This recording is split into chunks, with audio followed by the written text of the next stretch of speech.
Let's see. We are finishing up the well, we finished the week 3. We're starting with user experience this week number 5. We are still within talking about the design phase of the application.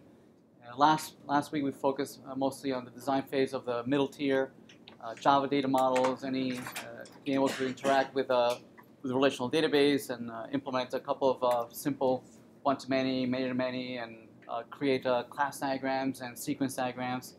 This week we're going to still stay in the design phase, but we're going to focus a little more this week on the front end side of the application.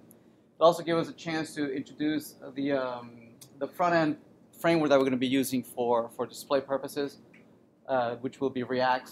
More on that on Friday. Maybe we'll present a little bit today. So today mostly will be just lecture on just some of the principles of user design. Perhaps if anybody's taking HCI, some of the same topics that you might have seen there are going to be mostly the same. Actually, I use some of the same material that they use. So let's see, what else? The assignment 4 is still not out. It'll be out this Friday, although I'll give you a peek on what's upcoming on that. I've had some feedback from folks that some of the assignments are somewhat verbose. As I mentioned, that the first couple of assignments were going to be very hand-holding. They'll become less and less hand-holding, let you do a little more of what you want as we progress. But we did need some basic set of skills that were more or less the same across everyone. Let's see. Also, the system administrator Alex has added a role to everyone that should have given you permissions to create Scrum boards. I've had some feedback saying that yes, indeed, you can now create Scrum. I don't know if that's the case. Anybody has a chance to test it? Have you been able? Yeah. Okay. Anybody tested and what was not able to create Scrum boards? Yeah. So you should now be able to create your own Scrum boards and also edit the filter that go along with the Scrum boards. And ideally, what you would do is filter the Scrum board so that only members of your particular team are visible in that Scrum board, right? And you would name the Scrum board. Please don't call it Team 1, Team 2, Team 3. Give it the actual name of your team, so that we're not trampling on each other's Scrum, because I think everybody can see everybody else's Scrum, and we don't want that. We want to focus on your particular Scrum board. Yes. Team is actually called Team. I would then maybe prepend it with the name of the organization. Yeah. Otherwise, we'll have some name collisions. Yes. Did you have a question? Let's see. What else?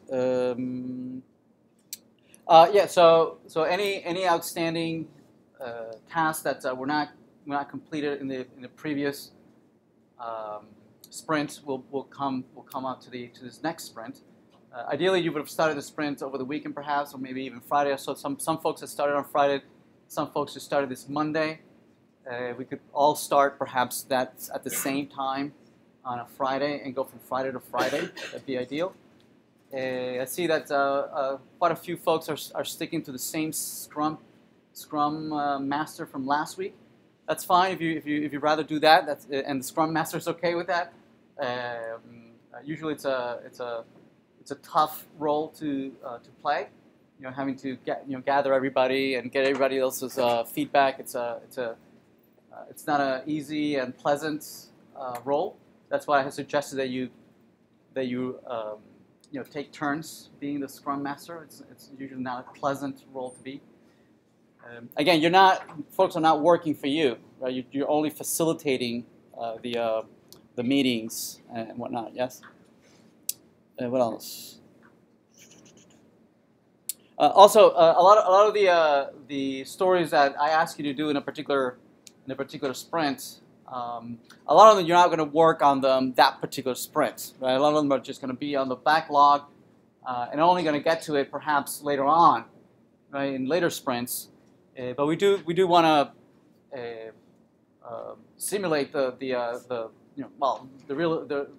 in reality, right? You usually have a pretty full backlog of things that you are going to be emptying out, going forward every sprint. So there's a learning aspect of that, of every week having the meetings to fill up the Scrum boards based on what meetings from the client and from executives and feedback you've gotten, and just jot that down. And again, it's a huge to-do list. Basically that's all it is, right? Backlog is just one big to-do list of things that you want to do. Whether you get to them or not, that's another issue. And that you would, and the project manager and the Scrum Master and typically would spend quite a bit of time maintaining that backlog, deciding that we're not going to do that, or yes, maybe we'll do that, right? And deciding based on the priorities of what is that going to be built. What else? Any questions? Go on.